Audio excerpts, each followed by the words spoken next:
गुरुर्ब्रह्मा गुरुर्विष्णू गुरुर्देव महेश्वरा गुरुर् साक्षात परब्रह्म तस्मै श्री गुरुवे नमः. मला वाटते अंतरी त्वावसावे तुझ्या दासबोधासी त्वाबोध व्हावे. अपत्या परिपाववी प्रेमग्रासा महाराज या सद्गुरु रामदासा. श्रीराम शुकासारिके पूर्ण वैराग्य ज्याचे वशिष्ठा परिज्ञान योगेश्वराचे. कवी वाल्मिका सारिका मान्य ऐसा नमस्कार माझा सद्गुरु रामदासा. जय जय रघुवीर समर्थ. सद्गुरु प्रल्हाद महाराज डॉक्टर काका व आदरणीय मंदाताईंना नमस्कार करते. जयश्री ताईंनाही नमस्कार करते. दासबोध श्रवणासाठी जमलेल्या तुम्हा सर्व श्रोत्यांना वंदन करते. आज दशक 13 समास 9 आत्मविवरण. या समासात आत्मा हा शब्द जीवात्मा या अर्थाने समर्थांनी वापरला आहे. जीवाच्या संदर्भात जेव्हा विचार केला जातो तेव्हा जीवातील चैतन्यालाच आत्मा म्हणतात. हा आत्मा म्हणजे जीवात्माच प्रत्येक प्राण्याच्या अर्थात माणसाच्या सुद्धा हृदयात वास करतो. येथे एक चमत्कार दिसून येतो की पूर्ण चेतन असणारा आत्मा पूर्ण अचेतन असणाऱ्या देहामध्ये वास करतो. देह म्हणजे शरीर आणि शरीर जड आहे तर आत्मा चेतन आहे. असे असूनही मानवी जीवनाचा सर्व व्यवहार चेतन व जड यांच्या संयोगाने चालतो. हाच विषय समर्थांनी या समासात सांगितला आहे. या समासाला सुरुवात करण्यापूर्वी एकदा जीव ही संकल्पना आपण पाहू. आतापर्यंत बऱ्याच वेळा आपण या संकल्पनेचा विचार केला आहे, पण ही अत्यंत महत्त्वाची संकल्पना आहे आणि ही संकल्पना समजल्याशिवाय बाकीचा विवरण लक्षात येत नाही. म्हणून पुन्हा पुन्हा तो विषय सांगावा लागतो की आत्मा अधिक बुद्धी आणि बुद्धीत पडलेले आत्म्याचे प्रतिबिंब म्हणजे जीव. यालाच आपण चिदाभास म्हणतो, यालाच आपण कुटस्थ चैतन्य म्हणतो, यालाच आत्मा म्हणतो आणि समर्थ त्यालाच आता जीवात्मा म्हणतात आहे. म्हणजे चिदाभासामुळेच शरीराचे सर्व कार्य सुरू असते. म्हणजे आत्माच जीवाच्या माध्यमातून शरीराचे कार्य चालवितो. हा आत्मा जीवाच्या शरीरभर व्यापून असतो. मागच्या समासाच्या शेवटी श्रोत्याने प्रश्न विचारला होता की देहाला जो सुखदुःखाचा अनुभव येतो ते सुखदुःख कोण भोगतो. या प्रश्नाचे उत्तर समर्थ या समासात देत आहेत. श्रीराम समर्थ. श्रीराम आत्मयास शरीर योगे उद्वेग चिंता करणे लागे. शरीर योगे आत्मा जगे हे तो प्रगटची आहे. श्रीराम देह अन्नची खाएना तरी आत्मा कदापि जगेना. आत्म्याविण चेतना देहास कैसी. श्रीराम हे का वेगळे एक करू जाता निरर्थक. उभय योगे कोणी एक कार्य चाले. श्रीराम की आत्मा म्हणजे कुटस्थ चैतन्य जेव्हा शरीराशी तादात्म्य पावते त्याला देह तादात्म्य म्हणतात. या देह तादात्म्यामुळेच आत्मा जणू काही जीवदशेला येतो तेव्हा त्याला उद्वेग व चिंता कराव्या लागतात. जीवात्म्याची जीवदशा शरीराच्या अस्तित्वावर अवलंबून आहे. देहाला अन्न मिळाले नाही तर जीवात्मा काहीच करू शकत नाही. या उलट जीवात्मा नसेल तर देहाला जिवंतपणा राहणारच नाही. म्हणजे असे देह आणि आत्मा एकमेकांवर अवलंबून आहे. फक्त देह काही करू शकत नाही व फक्त आत्माही काही करू शकत नाही. ते दोघे जेव्हा एकत्र येतात तेव्हा एकमेकांच्या संयोगानेच कार्य होते. हे दोन्हीही एकमेकांपासून वेगळे केले तर दोन्ही निरर्थक होतात. देहाला नाही चेतना, आत्म्यास पदार्थ उचलेना, स्वप्न भोजने भरेना, पोट काही श्रीराम. की देहाला आत्म्यापासून जिवंतपणा नसतो. म्हणजे चेतना असल्याशिवाय देह जिवंत राहू शकत नाही. तसं स्वतः आत्मा काडी सुद्धा उचलू शकत नाही, हलवू शकत नाही. हे पटवून देण्यासाठी समर्थांनी एक दृष्टांत दिला आहे त्याच ओवीमध्ये की स्वप्न भोजने भरेना पोट काही श्रीराम. की देह जड आहे. या देहाला आत्म्यापासून कुठलेच कार्य करता येत नाही. कारण आत्मा म्हणजे चैतन्य व चैतन्य म्हणजे जाणीव. ही जाणीव देहात आत्मरूपाने असल्याशिवाय देह हालचाल करू शकत नाही. देहाला आत्म्यापासून जिवंतपणाच नाही. आणि आत्मा तर निरवयव असल्यामुळे तो कोणता पदार्थही उचलू शकत नाही. मग त्यासाठी समर्थ सांगतात आहे की जेव्हा स्वप्नामध्ये आपल्यासमोर पंचपक्वान्नाचे ताट भरलेले असते, परंतु स्वप्नामध्ये शरीर म्हणजे देह प्रत्यक्ष कुठलीच क्रिया करत नाही, कारण तो निद्रिस्त अवस्थेत असतो. पण शरीर जरी निद्रिस्त असले तरी तिथं आत्मा मात्र जागृत असतो. पण शरीर निद्रिस्त असल्यामुळे तो तिथे काही इतके पदार्थ समोर दिसत असतानाही एकही पदार्थ सेवन करू शकत नाही. पण तिथे आत्मा जागृत जरी असला तरी आत्मा अकर्ता आहे, तो निरवयव आहे, तो काहीच करू शकत नाही. आत्मा एखादा पदार्थ उचलून खातो म्हटलं तर ते आत्म्याला कदापिही शक्य नाही. म्हणजे पोटभर जर जेवायचे असेल तर अन्नच पोटात गेले पाहिजे. म्हणजे शरीर आत्म्याशिवाय जेवण करू शकत नाही. जीव नसेल तर शरीर मरतेच. या उलट नुसता आत्माही शरीरा वाचून काही करू शकत नाही. शरीराच्या माध्यमातून आत्मा म्हणजे जीवात्मा सर्व कार्य करीत असतो. आत्मा स्वप्नावस्थेत जातो, परंतु देहामध्येही असतो. निधसूरपणे खाजवितो, चमत्कार पहा श्रीराम. की हा आत्मा जीवाच्या जागृती, स्वप्न व सुषुप्ती या तिन्ही देहाच्या अवस्थांना प्रकाशित ठेवण्याचे काम करतो.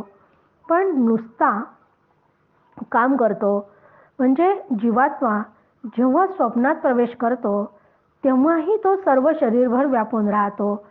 त्याचमुळे जेव्हा एखाद्या व्यक्तीला झोप लागलेली असताना त्याला एखादा डास चावतो तर तो डास तो हाताने मारतो.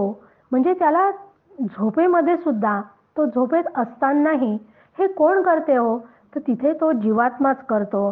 झोपेमध्ये आपल्याला अंगाला खाज आली तर माणूस अंग खाजवतो. म्हणजे खरंच आश्चर्य आहे की आपण इतकं निद्रिस्त असतो, आपल्याला काहीच माहिती नसते, जगाचं भानही नसते, अशा अवस्थेतही तो जागा असतो. हे खरंच आश्चर्य आहे. आणि तोच हे काम करून घेतो जीवाकडून. अन्नरसे वाढे शरीर, शरीरप्रमाणे विचार, वृद्धपणे तदनंतर दोन्ही लहान नाळती श्रीराम. की आपलं जे शरीर आहे ते शरीर अन्नावर पोसल्या जाते. म्हणजे शरीर पोषक अन्नरस मिळाल्यावरच या शरीराची वाढ होते. त्या शरीराबरोबरच बुद्धीचीही म्हणजे विचारांची पण वाढ होते. पण वृद्ध अवस्थेमध्ये मात्र तेच शरीर क्षीण होऊन बुद्धीचे सामर्थ्यही कमी होते.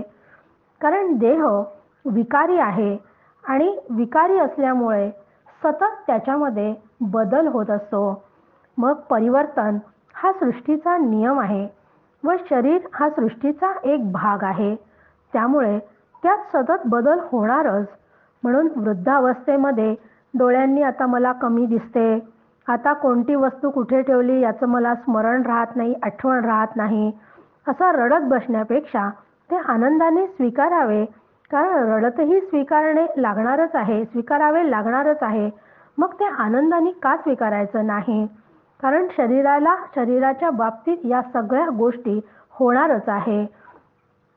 उन्मत द्रव्य देह खातो, देह योगे आत्मा बुलतो, विस्मरणे शुद्धी सांडितो, सकळ काही श्रीराम.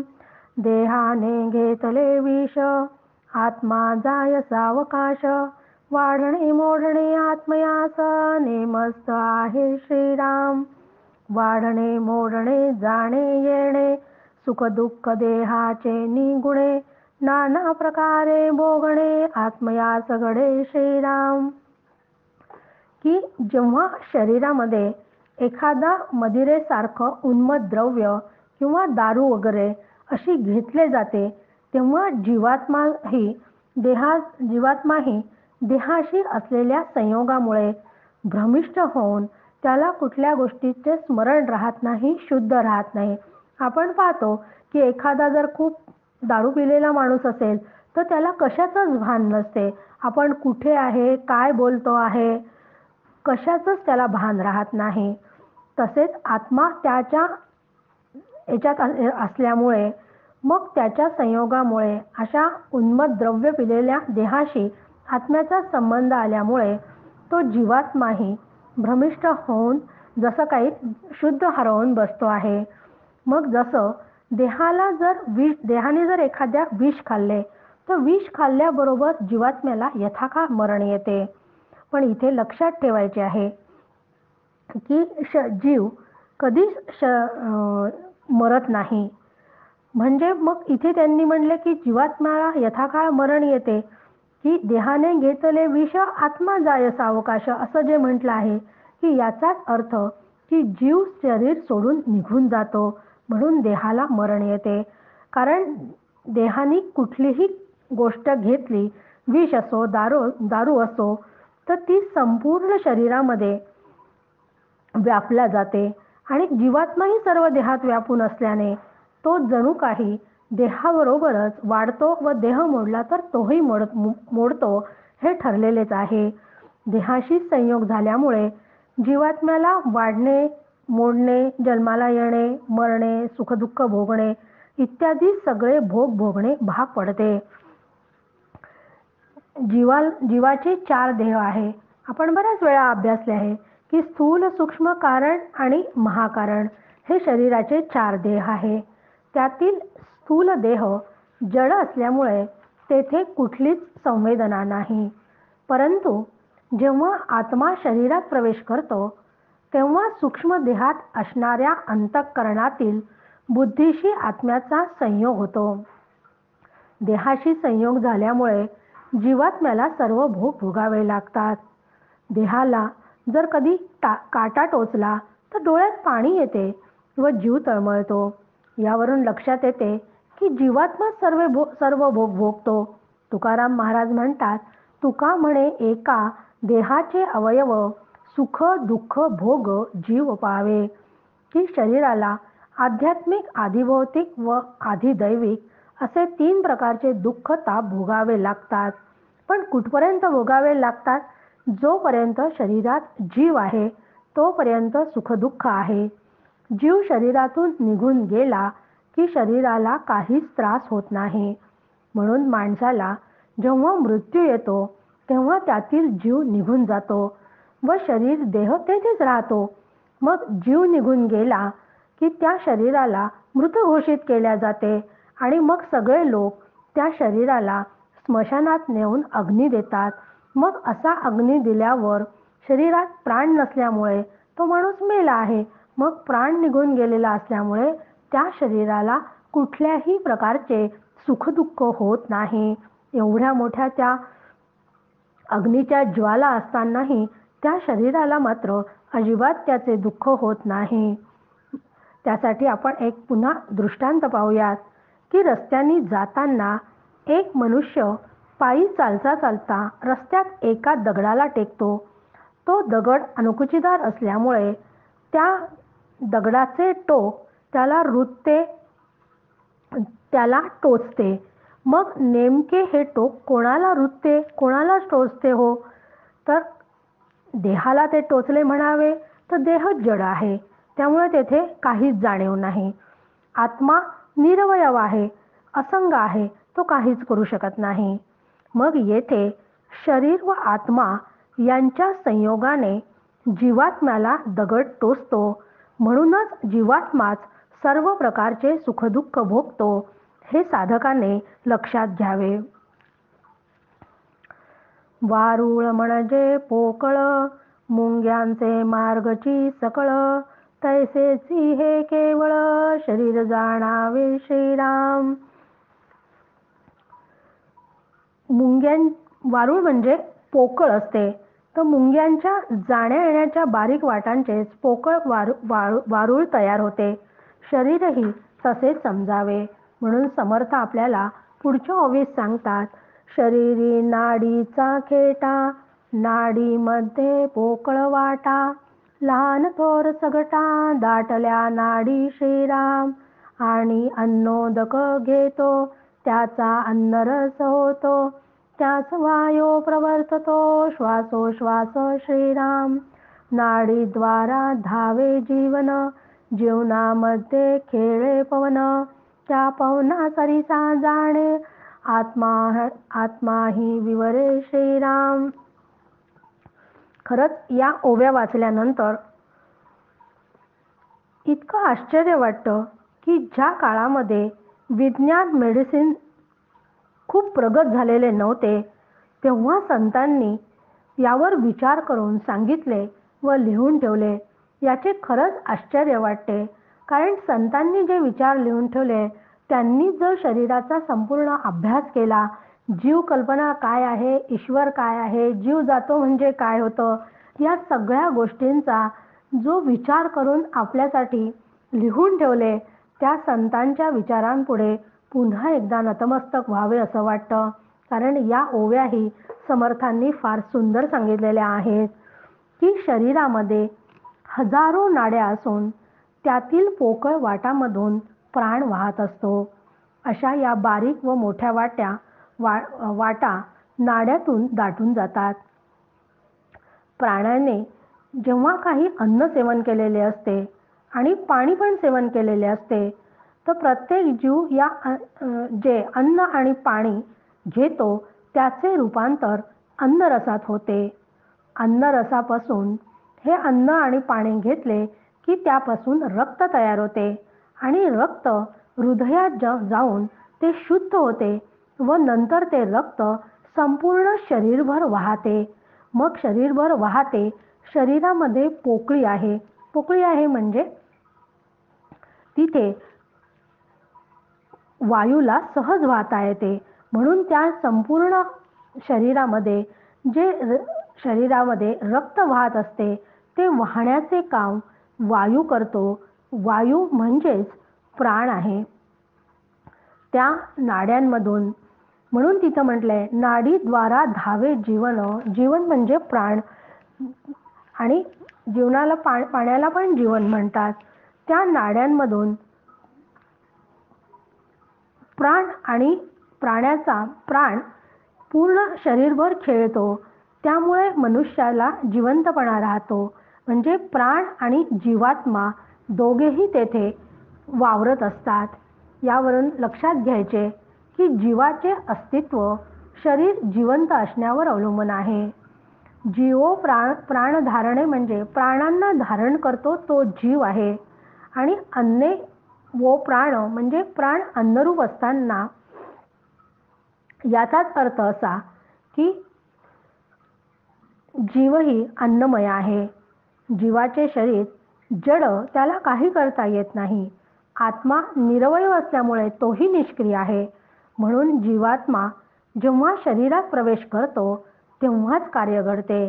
या दोन्हींच्या संयोगाने शरीर काय काय क्रिया करते, माणूस काय काय बोलतो, त्याच्या काय क्रिया प्रतिक्रियांचा खेळ सुरू असतो, देहधर्म कसे प्रगट होतात, स्वभावाची अभिव्यक्ती कशी होते, याचे संपूर्ण समासात समर्थांनी आता पुढे वर्णन केले आहे. तृषेने शोकले शरीर, आत्म्यास कळे हा विचार. मग उठून शरीर चालवी उदकाकडे श्रीराम. उदक मागे शब्द बोलवी, मार्ग पाहून शरीर चालवी. शरीर अवघेसी हालवी, प्रसंगानुसार श्रीराम. की या शरीरामध्ये जो जीवात्मा आहे, तो जीवात्मा या देहाकडून सगळं काम करून घेत असतो. जेव्हा जीवाला तहान लागते, त्याच्या घशाला कोरड पडते. मग तहान लागून जिभेला कोरड पडली तर ती जीवात्म्याला कळते व तो शरीराला पाण्याकडे जाण्यास प्रवृत्त करतो. मग मनुष्य मला पाणी द्या असे शब्द बोलण्यास एक तर प्रवृत्त करतो तो जीवात्मा, नाही तर मग जिथं कुठे पाणी भरून ठेवलेले आहे तिकडं जाण्याची त्याला प्रेरणा देतो. म्हणजे वेळेनुसार पाण्यासाठी शरीराच्या हालचाली करतो तो जीवात्मा करतो. क्षुधा लागते ऐसे जाणतो, मग देहाला उठवितो. आच्या वाचा बोलवितो, त्यासी ज्यासी त्यासी श्रीराम. की हा जीवात्मा जेव्हा त्याला भूक लागते, भुकेची संवेदना झाल्यावर जीवात्मा देहाला उठवतो व ते अन्न सेवन करण्यासाठी तो तिकडे जातो. पण त्याला जर वेळेवर अन्न मिळाले नाही, कारण अन्न वाढणाऱ्यांना म्हणजे त्याला जर भूक लागली असेल तर हा जीवात्मा काय करतो, स्वयंपाक जर तयार नसेल तर तो वेडेवाकडे बोलतो. कदाचित काही संबंध नसणाऱ्यांवर सुद्धा तो कधी कधी रागवतो, कारण त्याला भुकेचा दम निघत नसतो. ही सुद्धा संवेदना, या सगळ्या संवेदना जीवात्मा देहाच्या माध्यमातून करत असतो. म्हणून 16 ते 25 मध्ये समर्थांनी मनुष्य त्या देहाच्या धर्मानुसार व त्याच्या स्वभावानुसार कसा बोलतो याचे विनोदी पद्धतीने वर्णन केले आहे. बायको म्हणे झाले झाले, देह सोवळे करुण आणले. पायात भरून चालविले, तातडी तातडी श्रीराम. त्यासी पात्रावरी बैसविले, नेत्री भरून पात्र पाहिले. हाता करवी आरंभिले, आपोषण श्रीराम. हाता करवी ग्रास उचलवी, मुखी जाऊन मुख पसरवी. दाता करवी चाववी, नेटे नेटे श्रीराम. आपण जिवे मध्ये खेळे, पाहतो परिमळ सोहळे. केस कांडी खडाकळे, तात्काळ थुंकी श्रीराम. आळणी करता मीठ लागे, बायलेसी म्हणे आगे कागे. डोळे तावून पाहो लागे, रागे रागे श्रीराम. गोडी लागताच आनंदे, गोड नसता परम खेदे. वाकडी गोष्टी अंतरी भेदे, आत्मयासी श्रीराम. नाना अन्नाची गोडी, नाना रसे स्वाद निवडी. तिखट लागता मस्तक जाडी, आणि खोकी श्रीराम. मिरपुडी घातली फार, कायसे करीती खापर. जिवे करवी कठिनोत्तर, बोलवी रागे श्रीराम. आजव दंड जेविला, सवेच तांब्या उचलिला. घळघळा घेऊ लागला, सावकाश श्रीराम. असा हा मनुष्य, त्याला भूक लागल्यानंतर जनरली आपल्याकडे पद्धत आहे की स्त्रिया सकाळी स्वयंपाक करतात आणि पुरुष माणसं देवाची पूजा वगैरे करतात. तर सोवळे नेसून जेव्हा घरातला करता माणूस पूजा स्नान वगैरे सगळं आटोपतो, तेव्हा तो बायकोला आवाज देतो आणि म्हणतो की मला भूक लागली आहे, आता तू मला ताबडतोब जेवायला वाढ. तेव्हा बायको म्हणते हो झाले आहे माझा स्वयंपाक, तुम्ही या. मग हा मनुष्य भरभर घाईघाईने स्वयंपाकघराकडे खूप उत्साहाने जेवण्यासाठी चालत जातो. जेवायला पाटावर बसल्यानंतर जीवात्मा अन्नाचे ताट डोळे भरून पाहतो व हाताने आपोषण करतो, म्हणजे पाणी फिरवतो नैवेद्य दाखवल्यासारखं. हाताने घास घेऊन तो आपलं तोंड उघडतो आणि तोंडामध्ये घास घालतो. दातांनी ते व्यवस्थित अन्न चावतो. मग जिभेमध्ये असलेला जो जीवात्मा आहे तो त्या अन्नाची चव घेतो, त्याचा गंध घेतो. आणि असं घेत असताना जर त्या अन्नामध्ये कधी घासामध्ये एखादा केस किंवा काडी पडलेली किंवा दाताखाली खडा आला असेल तर लगेच तो ते काढून टाकतो. म्हणजे सगळ्या संवेदना ज्या होतात आहे त्या कशा जीवात्म्यानी होतात आहे, जीवात्म्याच्या सत्तेवर शरीराला होतात आहे, हे इथे समर्थ सांगतात आहे. मग हा मनुष्य जेवायला बसल्यानंतर जर अन्नात मीठ कमी पडले तर बायकोला वाटेल तसे बोलतो. अर्थात हा समर्थांच्या काळ आहे. आता मात्र अशी हिंमत असेल असं काही वाटत नाही. असो, कारण आता जर कोणाला मीठ पाहिजे असेल तर मनुष्य स्वतःच उठून घेतो, पण बायकोला नाही मागत. कारण पूर्वीच्या काळी लोकही अत्यंत तापट स्वभावाचे असते. आता मात्र असं पाहायला मिळत नाही. जास्त करून तो बायकोला रागवतो की मीठ भाजीमध्ये कमी झाले आहे आणि रागाने तिच्याकडे डोळे फाडून पाहतो. आणि जेवणामध्ये त्याला अत्यंत गोड पदार्थ प्रिय असतात, पण गोड पदार्थ जर जेवणात नसेल तर तो फार दुःखी होतो. कारण त्याला त्याच्या मनाविरुद्ध झालेलं आवडतच नाही, की त्याला जे आवडते तेच इतरांनी करावं असा त्याचा स्वभाव असतो. गोड जर पानात नसेल तर त्या जीवात्म्याला त्याचे दुःख होते आणि त्याला यातना होतात. मग रुचकर पदार्थ तो अत्यंत चवीने खातो. आपल्याला हव्या असलेल्या त्या चवीचा पदार्थ तो निवडून घेतो व फार तिखट लागले तर जोरजोराने डोके हलवून ठसकू लागतो. कारण जास्त तिखट असेल तर ठसकाही लागतो. मग एखाद्या पदार्थामध्ये मिरपूड म्हणा किंवा तिखट जास्त झाली तो बायकोला म्हणतो की एवढं तिखट तू का बरं घातलं त्याच्यामध्ये, मला किती त्रास होत आहे. म्हणजे तो तिच्यावर ओरडतो, वाटेल तसे कठोर शब्दात तो बोलतो आणि स्वतः चिडचिड करतो. असे जेवण पूर्ण झाल्यानंतर तो तुपासह भरपूर जेवतो. चांगले तूप वगैरे घेऊन तो चांगला जेवतो आणि मग तांब्या उचलून घटघटा पाणी पितो. देही सुख दुःख भोगता तो एक आत्माची पाहता, आत्म्यावीण देहवृता मळे होय श्रीराम. म्हणून देहामध्ये आता वर जे सगळं सांगितलं की त्या देहामध्ये जीवात्माच सुखदुःखाचे भोग भोगतो. जीवात्मा नसेल तर देहाला मढे म्हणतात व ते तर टाकाऊ असते. मढ्याला तर काही जेवणाचं वगैरे काम नाही ना, कारण नुसता देह काहीच करू शकत नाही.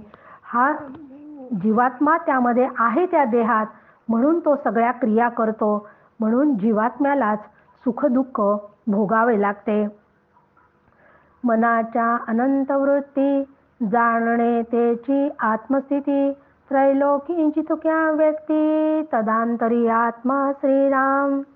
की आपलं मन सतत संकल्प विकल्प करत असते.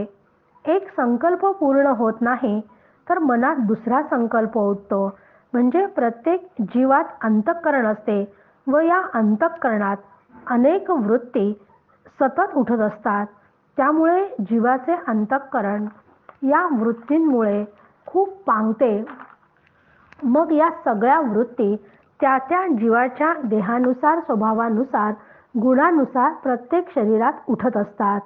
पण अशा कितीही प्रकारच्या वृत्ती असल्या तरी, अशा या अनंत वृत्ती कितीही असल्या तरी त्रैलोक्यात जेवढे म्हणून शरीरे आहेत त्या सर्वात एकच आत्मा आहे.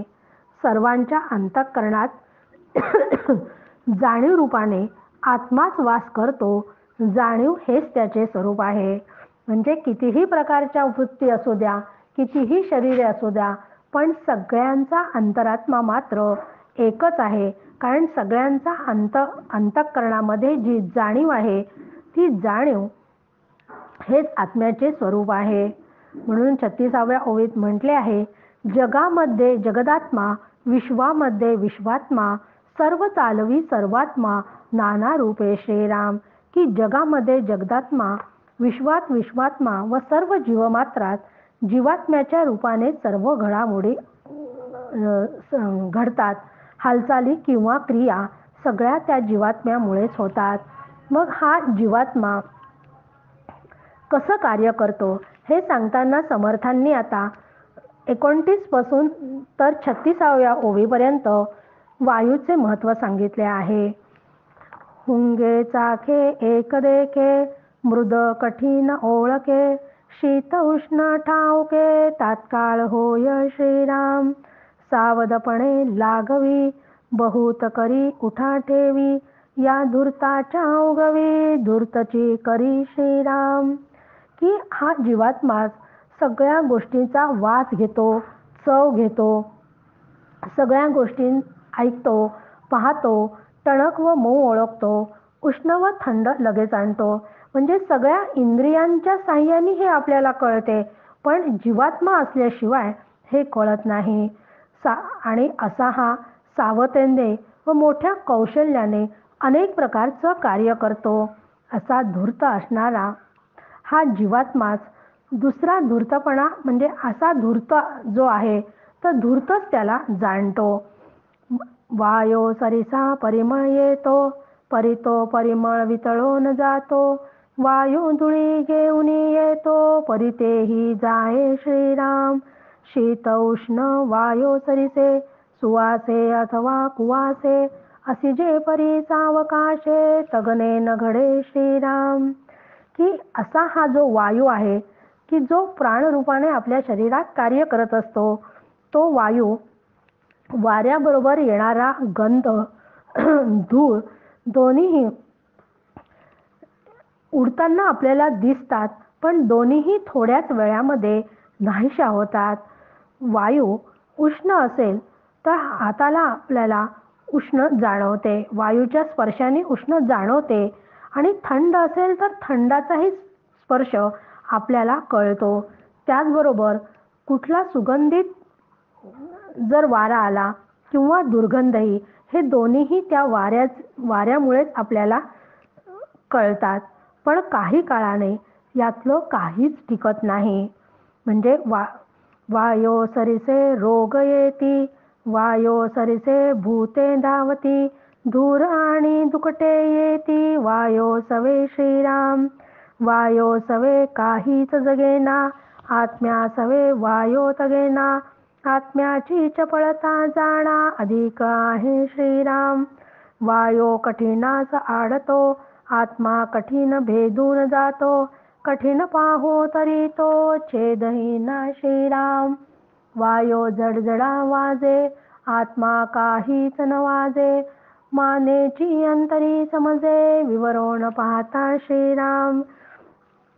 की या वायू बरोबर अनेक प्रकारचे रोगजंतू येतात, हलकी चिलटे इत्यादी सुद्धा आपल्याला धावताना दिसतात, धूर व धुकेही येते, पण यातील काहीच वायू बरोबर टिकून राहत नाही, ते येते आणि जाते. आत्म्याबरोबर वायूचा टिकाव लागणे कदापि शक्य नाही, कारण चपळतेच्या बाबतीमध्ये आत्मा वायूपेक्षाही वेगवान आहे. जिथं वायू वेगाने पोहोचतो तेथे व्यापक आत्मा आधीच पोहोचलेला असतो. असा हा वायू कठीणास आडतो, की असा हा वायू जरी सगळीकडे असला तरी हा वायू काही कठीण पदार्थ म्हणजे एखादी भिंत वगैरे आलेली असेल रस्त्यात, तर तो त्या भिंतीला हा वायू आडतो, पण आत्मा मात्र कठीण असणाऱ्या भिंतीला सुद्धा छेदून जातो. कारण हा आत्मा अत्यंत सूक्ष्म व व्यापक असला तरी तो आत्मा भिंतीच्या अलीकडे, भिंतीमध्ये व भिंतीच्या पलीकडे सगळीकडे तो असतोच. म्हणजे भिंतीला तडा तो म्हणजे इतका तो व्यापक आणि सूक्ष्म आहे, म्हणजे तो कठीण आहे. पण असं जरी असलं तरीही तो आत्मा भिंतीला तडा न जाता जणू काही तो पलीकडे जातो. असा हा आत्मा आणि वारा. तर वारा काय करतो, वारा सुटला की वायू जोराने धावतो, पण आत्म्याचा मात्र जराही आवाज होत नाही. पण हे वेदांत विचार केल्यावरच समजते. वेदांत विचारातून आलेल्या मौनरूप शांतीनेच त्याचा अनुभव येतो. शरीरास बरे केले, तो आत्मयास पावले, शरीर योगे झाले समाधान श्रीराम. म्हणून शरीराला होणाऱ्या सगळ्या वेदना जेव्हा थांबला की जीवात्मा सुखी होतो. कारण शरीराच्या माध्यमातूनच जीवात्मा तिथे भोगतो आहे, सुखी होतो. या रीतीने शरीराच्या संगतीने तो सुखी होतो. पण एक लक्षात ठेवायचे की आत्मा मुळामध्ये काहीच करत नाही, पण आत्म्याचं जे प्रतिबिंब या जीवात्मामध्ये पडलं होतं त्या जीवात्म्यात पडलेल्या चिदाभासामुळे होतं. कारण मूळ आत्मा जो आहे, जो ईश्वर आहे, तो निर्गुण निराकार आहे. देहा वेगळे उपाये नाना करिता आत्मयास पावेना. समाधान पावे वासना देहाचे नि श्रीराम. की हा देह बाजूला ठेवून वाटेल तेवढे उपाय केले तरी जीवात्म्यावर त्याचा परिणाम होत नाही. कारण देहाचे कितीही कोड पुरवले की वासनेचेही तात्पुरते समाधान मात्र होते. देह आत्मयाचे कौतुक पाहो जाता हे अनेक. देह वेगळी आडणूक आत्मयास होय श्रीराम. एक असता उदंडगडे वेगळे पाता काहीच नगडे. विवेकी त्रैलोकी पवाडे देहात्मयोगे श्रीराम. की देह व जीवात्मा यांच्या संयोगातून निर्माण होणाऱ्या ह्या सगळ्या गोष्टी कितीही कौतुकाने सांगण्याचा प्रयत्न केला तर त्या किती म्हणून सांगणार आहे. तात्पर्य एकच आहे की ते म्हणजे जीवात्म्याला देहावाचून काहीही करता येत नाही. म्हणून जीवात्मा व शरीर एकत्र असतानाच उदंड कार्य घडते, पण ते वेगळे होतात काहीच घडत नाही. परंतु व्यासांसारखे महात्मे, संत, साधू, सद्गुरू मात्र देह व जीवात्म्याच्या संयोगातून प्राप्त झालेल्या विवेकाने त्रैलोक्यात ख्यातनाम होतात. असा विचार सांगून समर्थांनी या समासाचा शेवट केला आहे. जय जय रघुवीर समर्थ.